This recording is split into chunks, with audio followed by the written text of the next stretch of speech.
Alright guys, welcome back to Schmattz Outdoors.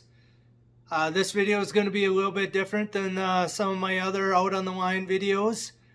Today's check 2 of my Minnesota Trapline, was a very successful day. I had lots of catches and I didn't want to try and jam them all into one short video or cut some of them out to make the video shorter for you guys. And I also didn't want to put up an hour-long video. So what I did is I broke it into part 1 and part 2. This video is going to be part 1 of my second check on my Minnesota Trapline. It's going to run you basically through half of the day. And then part 2 is going to be coming out on Sunday. So stay tuned for that. It's going to start basically right where this video ends and then run through the end of the day wrap up like I typically do. Alright, enjoy the video guys. Welcome back to Schmattz Outdoors, everyone. Today is kind of a stressful day for me, but it's a good day. We got a lot of work ahead of me and I'm running behind like usual. Sun's been up for probably a good half an hour more now, and I should have been going already like a half an hour ago. But we're going to give you a quick look at what I got in my truck. Today is opening day of water trapping, so that's kind of the stressful part of it. It's just, I want to try and get a lot of sets out today. Again, I'm already behind the 8 ball, but it is what it is.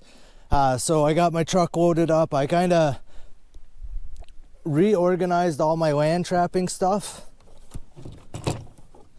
Sorry, just get my catch pole in there a little better. Reorganized all my land trapping traps and stuff in the back of my truck, kind of consolidated everything a little bit to make me a little more room to get muskrat traps in here today. And then basically I'm going to try and get, 75 muskrat sets out today. I don't really know how many it's going to end up being. If I get even over 50, I'll probably be pretty happy with that. And then tomorrow I'll kind of consolidate all the muskrat gear as well, so I'm not hauling that much of the muskrat gear around. So yeah, last night I got everything skinned using my new skinning machine, and I'll be doing a video on that probably later on here. I'm still kind of fine-tuning it a little bit, trying to get kind of my system down. I'm having a little bit of trouble with it, but I made do with it yesterday. 4 raccoons and that coyote went really quick actually, with me kind of tinkering with it. If I catch any land animals today, should go very quick skinning them. But so I didn't really have time last night to get my truck cleaned out, so I did that this morning. Again, we'll kind of give you a rundown of what we got in my truck here now. So I've been running 2 totes of coyote traps. So I had like another tote right here that had only MB550s in there, and I actually sat it out. It's over here. It's sitting right here with a few extra spare traps I got, or not spare, but hopefully we'll get them all set out. So in here what I end up having is this end's all MB550s, and there's one Bridger number 2 Douglas here. Down in here there's some Montana number 3s and some Duke 4s on this end. Extra cable sticks I showed you yesterday. I've been having trouble with them pounding tips off. I did 3 or 4 yesterday again, or maybe not that many, 2 or 3. I pounded the tips off again yesterday. So in this pail here I have extra jars of coyote bait and lure.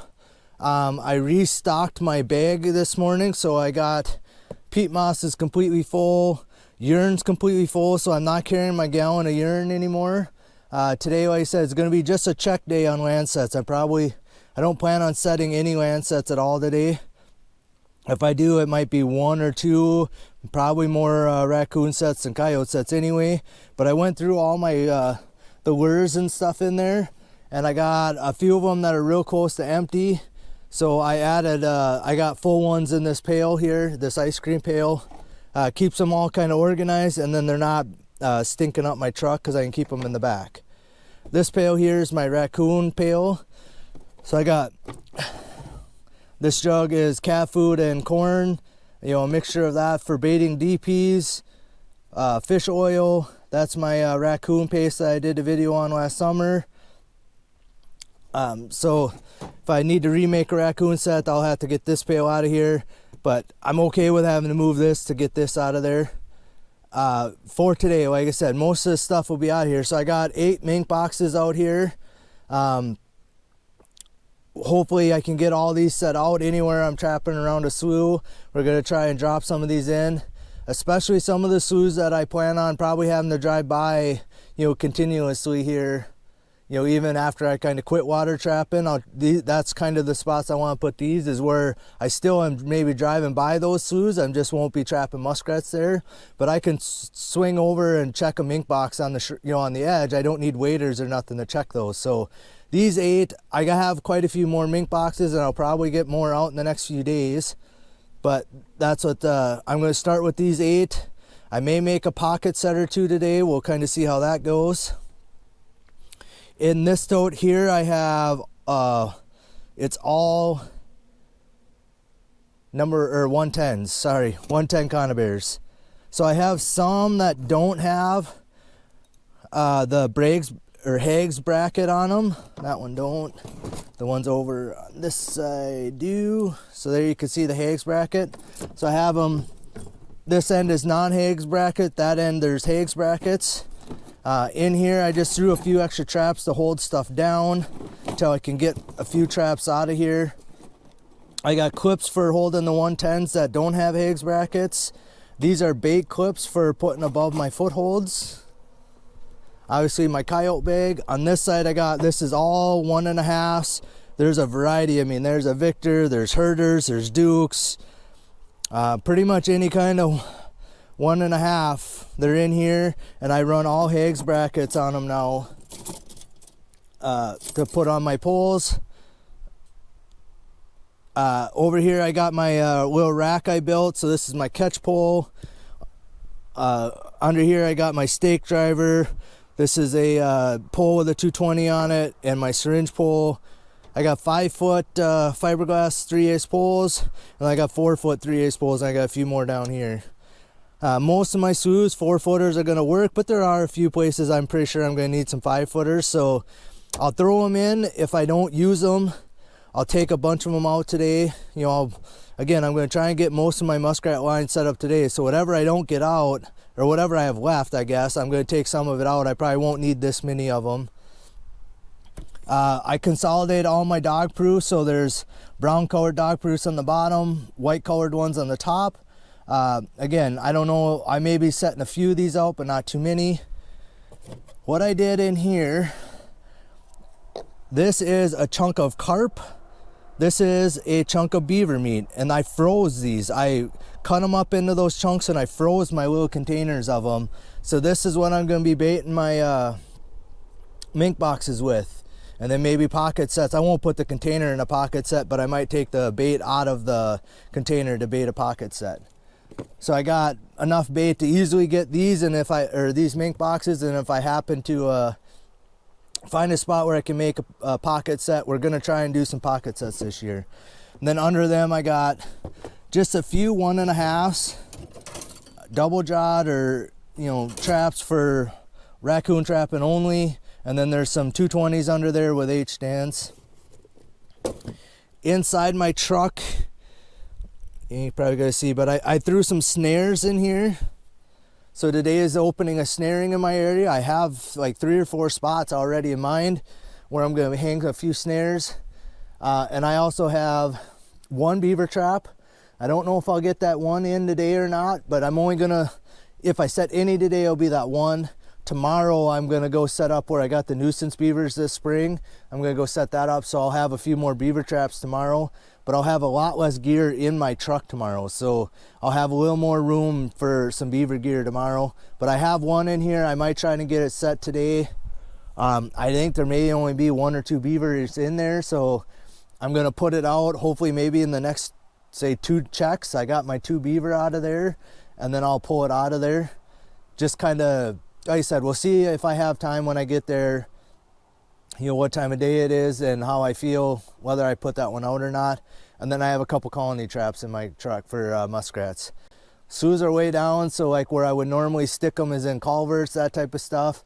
I don't know if there's going to be many culverts that are actually going to be in the water, honestly. So we'll kind of play it by ear on those. Those will probably be I'll haul them around today. If I get them set, I get them set. If I don't, I'll throw them out tomorrow, because like I said, I'm going to be basically setting the whole muskrat lineup today. If I don't have spots for them today, I won't find spots for them. So, and if I do, I can always throw like a 110 in front of you know, the culverts, or set up something like that. You know, where you're only going to catch one at a time. But I can always grab them, you know, later on as I'm running. But so I think that's everything. Like I said, took me quite a while to get all this stuff kind of organized and loaded up. As you can see, I got a truck full of stuff. We're gonna start running traps right away here. Basically all the way up until where I caught that coyote yesterday. And then right there, the next stop will be water sets. And then I have my waders and stuff in my truck as well. So I'm gonna run land sets till I get down to where the sloughs are. Then I'll switch and put my waders on. And then we're kind of go hard putting muskrat sets out. And then we'll be checking kind of land sets in between the muskrat sets from there on, until we get probably 2/3 of the way through my line, and then it turns back into land sets kind of coming back towards my house. So then we'll switch back out of the waders, most likely out of the waders back into just shoes. I don't like wearing my waders all day if I don't have to. But yeah, it's going to be a fairly long day. I don't think I'm going to show making too many of these sets, other than if I do make a pocket set or two. I've never done it, so I'm going to maybe film a little bit of that. Not maybe making the set per se, but I'll film like what it looks like when I'm done, and then maybe get you guys' opinion on what you think I could do better, worse, that, you know, how I did making the set. So, all right. Hopefully that's everything. Like I said, I feel like I'm forgetting getting something loaded up here, but I got enough gear. I should be able to load my truck full for tomorrow if I get all this stuff set out and get catches. So that's the only thing. If I start getting catches right away, I'm going to have to start shifting some of this stuff around to make room for them to get them in my truck. So we'll kind of see how that goes. I may end up moving a few of these things actually in my truck to make room back here. So all right, let's get out there on the line. Let's hope I got a few catches for you today. And like I said, we're going to get some muskrat sets in, so hopefully there's a few of them around that I have some catches for you tomorrow. All right, guys, so we're only, let's see, this is the third coyote set in this morning. I wanted to show you something we set up yesterday. I noticed that 2 days ago when I put traps, I actually have a coyote set. It's right about in here. And then right here's my marker for it. So the coyote set's like I said, it's right there. But there was a badger hole here. And my father was helping me put the stakes out. So he was just, you know, pushing this in. But you see how this badger hole is actually plugged up in there. So the hole is right here. So what I did is I just put an H-stand over it and drop my 220. I actually have it staked over here with an actual, you know, like a normal, I think it's just a standard Berkshire stake, just in case a guy gets a little bit of a foul catch on him. But yeah, from what I understand, that badger is most likely living inside that hole in there. There's another hole right here, but this one's wide open, and it looks like it only goes basically as far as I can see. It goes down and over just a little, and it looks like it stops because there's not much dirt here. So we actually think he's probably in this hole. So unfortunately, I have to drive out here every day to check this because I can't see it. I can see my coyote set up here from the road that's over this way, but I can't see this set. So probably for the next, I don't know, maybe a week even, we're going to leave this set here. And if in a week I don't have him caught there, I'm going to pull this out of here so I don't have to keep driving out here. But kind of hoping I can catch him in here before he gets over there in my coyote set. So this place has been notorious for me for catching badgers. Last year, directly behind me over here on the hill, I caught the badger the first day I had that set over there. I caught a badger in it. So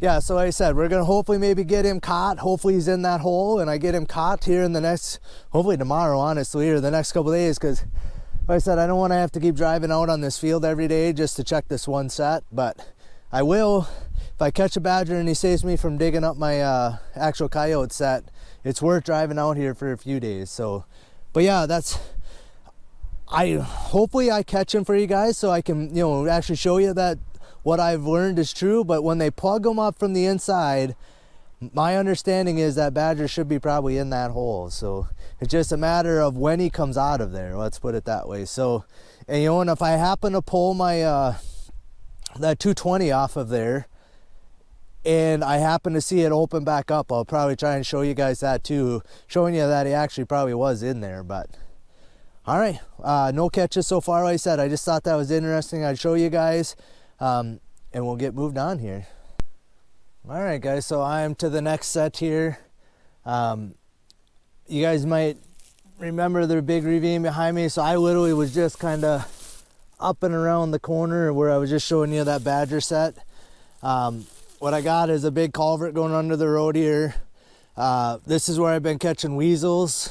Right over here I have a dog proof set kind of right next to the culvert there, and I have one on the other end of the culvert this year for the first time in a few years. But the trail kind of goes and it cuts like right down through here, and you can see like where the main part of the channel is here. And then you can see that guy. What I had is kind of right here where all this grass is laying down. I had my 220 set in there, and as soon as I got out of my truck right there, I knew what was going on. So I got my gloves in my bag to put him in. We'll get him out of here. Like I said, he smells a little bit, not terrible, but a little bit. But yeah, they just kind of make a little trail through the grass, running right through here. I'm sure I could probably go up this way farther and put a set in there too, but I can see this one here from up on the road up there. So that's kind of the point of having it here. So looks like a pretty good sized skunk again. Got pretty nice stripes on him again. So first catch of the morning right there. Well, like I said, we'll get him out of here and we'll move on. Like I said, I'm only a handful of sets in now, so maybe we're going to have a big day again. Well, guys, morning's going pretty good again. So when I'm in, there's this abandoned house here and these couple little buildings here. Like I said, I caught a bunch of skunks around here last year. I had a dog proof right by the corner of this building, and I had a rat caught in it, and it was set off. Something ate the rat, so there was only part of a rat in there. This is the place where there was rats in here last year, and they kept stealing my bait, whatever. I'm not even messing with that this year. I literally just pulled that dog proof. It's been here 2 days, caught one rat in it, and I'm done with it. I'm not feeding the rats, but we got something better to show you.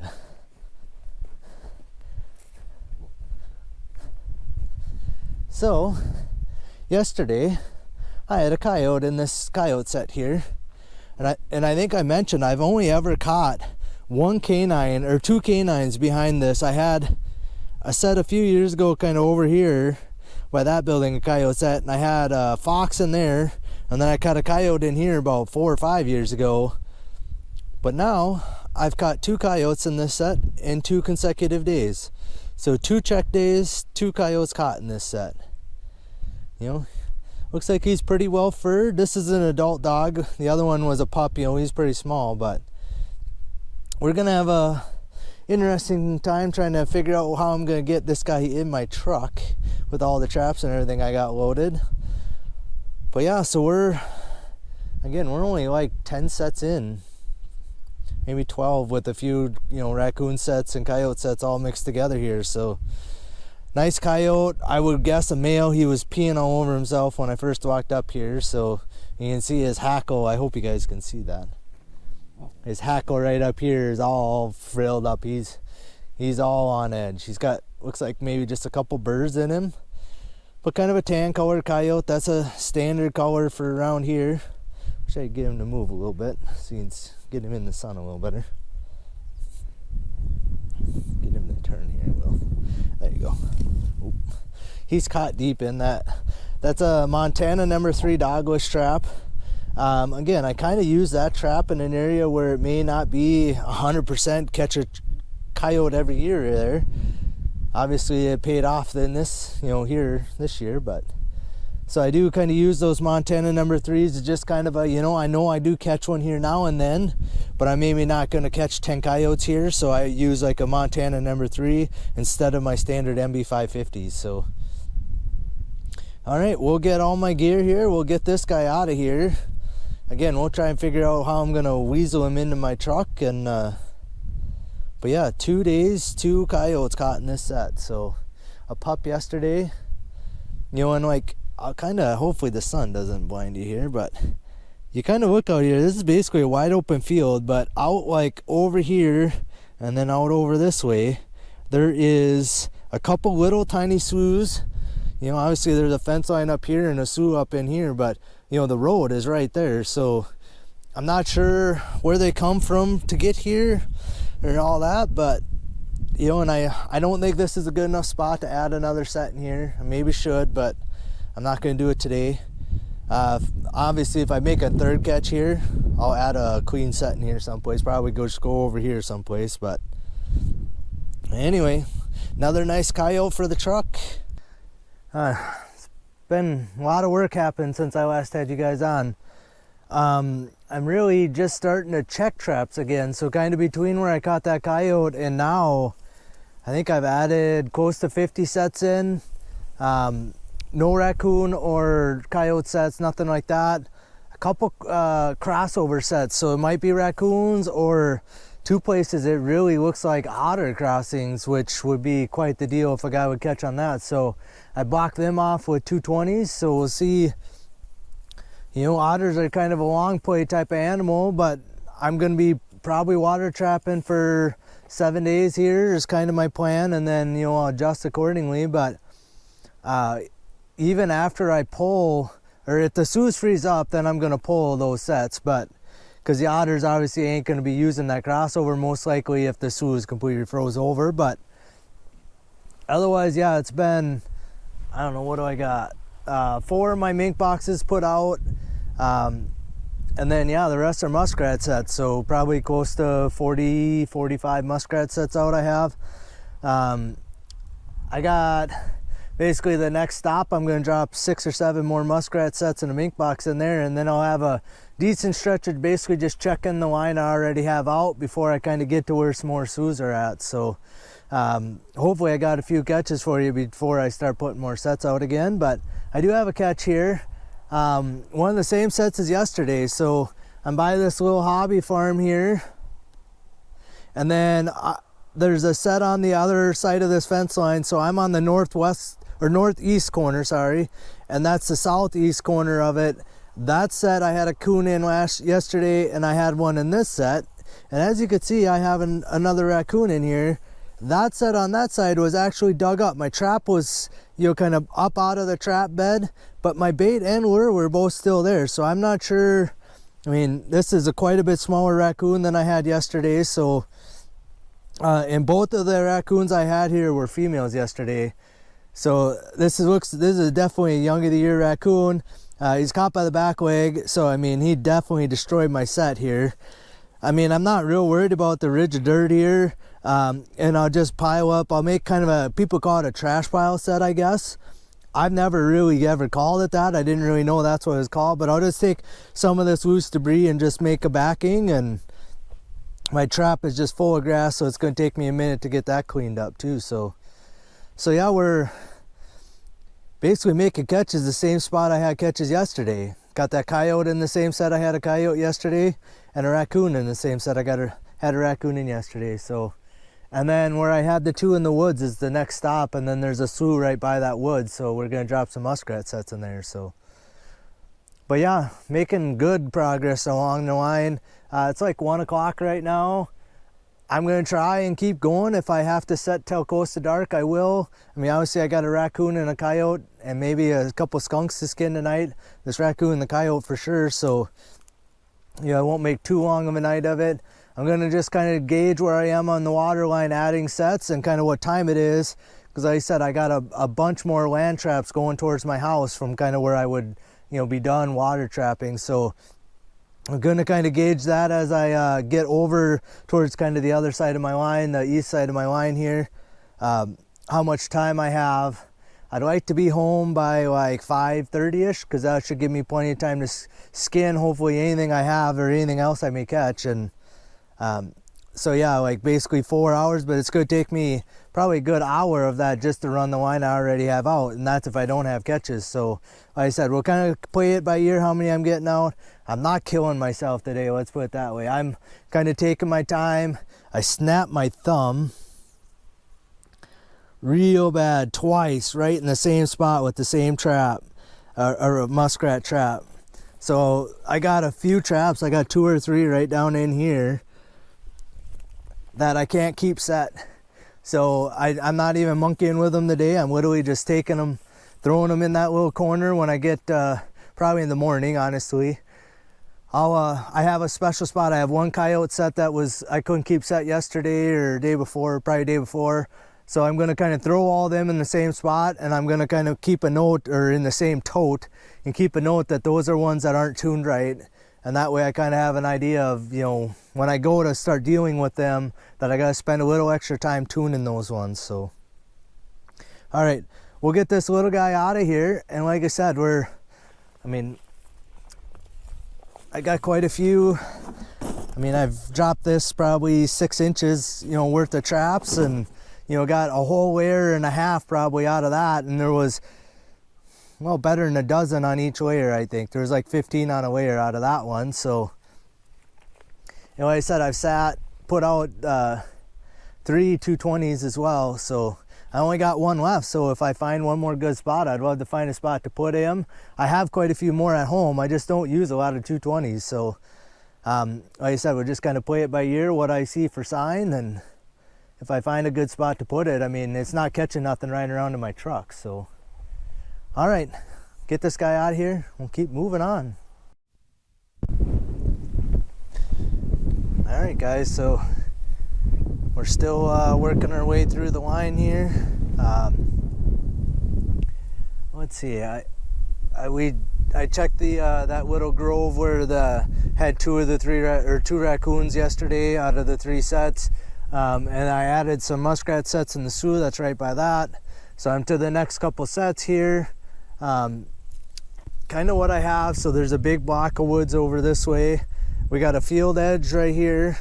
I'm looking north right now, and then this line here runs towards the east, and then there's a road up there, or whatever, a gravel road, kind of a 2-tracky kind of road. So typically right here by this big tree, I have sets every year, and I typically do good catching coyotes and stuff here, and I've got plenty of raccoons, but I don't think I've ever caught a skunk here. But I did today. So I got one coyote set right here, and I had a second one right here, and I just used one pole that's, you know, equal distance from both of them. So that one looks like it's still working fine. Got a big skunk here. He's got really, really good stripes and stuff on him. So yeah, he's got my set kind of tore up. I mean, this is, compared to all these leaves, you know, bean stubble leaves that blew up here, this pile really stood out from the road. I didn't even need binoculars to see him in there. So, but yeah, we got a skunk. He hasn't really moved from his little spot, so I don't know if I got him front leg or back leg or what, but he's just kind of chilling right now, and I'm upwind of him. The wind is blowing this direction, so I mean, I'm plenty close. I'm only 6 feet away from him, but all right, another catch here. Like I said, we're gonna have a little stretch here of actually just running sets instead of setting sets. So I got, I don't know, probably 10 coyote sets in a row, well, more than that, a few more than that, and a couple raccoon sets in a row here before I'll be setting any more water sets. So all right, we'll get this guy out of here. It's gonna take me a little bit to get that done and try and somehow figure out how to make a setback out of this, and we'll get moved on. Like I said, I've got plenty of raccoons here because the block of the woods and all that. I think, you know, the raccoons are in there. So what I kind of mentioned it, but north is this way, so the predominant northwest wind blowing like this. So if the coyotes are coming down this edge, they're gonna come over to this side of the fence and then go here to, you know, scent check all this with a typical northwest wind. Today it happens to be south, but our predominant wind is northwest. And same thing with this fence line. You know, they're gonna run on the south side of that fence line with the predominant northwest wind. You know, it's scent checking this whole fence line, you know, for mice and rabbits and pheasants and deer or whatever. So that's why they're on this side. I typically would have them over here, but their leaves were like 1.5 feet thick over that way. So I moved them down this way just a little this year. So we'll see if that makes a difference or not. But looks like that guy is sitting there digging. So we're gonna quickly get him out of there before he makes any bigger of a mess. Just the way the pile is dug up, I'm pretty sure I have him back foot caught, because then he can dig with both front feet. But yeah, all right, we'll get this guy out of here and we'll get moved on. All right, guys, so I hope you enjoyed part 1 of check day 2 of my Minnesota Trapline. Again, if you guys have any questions or anything like that or comments, please leave them down below. I like to hear what you guys think about what I'm doing. Otherwise, stay tuned for Sunday's video, which will be part 2 of this check. Thanks for watching. We'll see you guys out on the line tomorrow.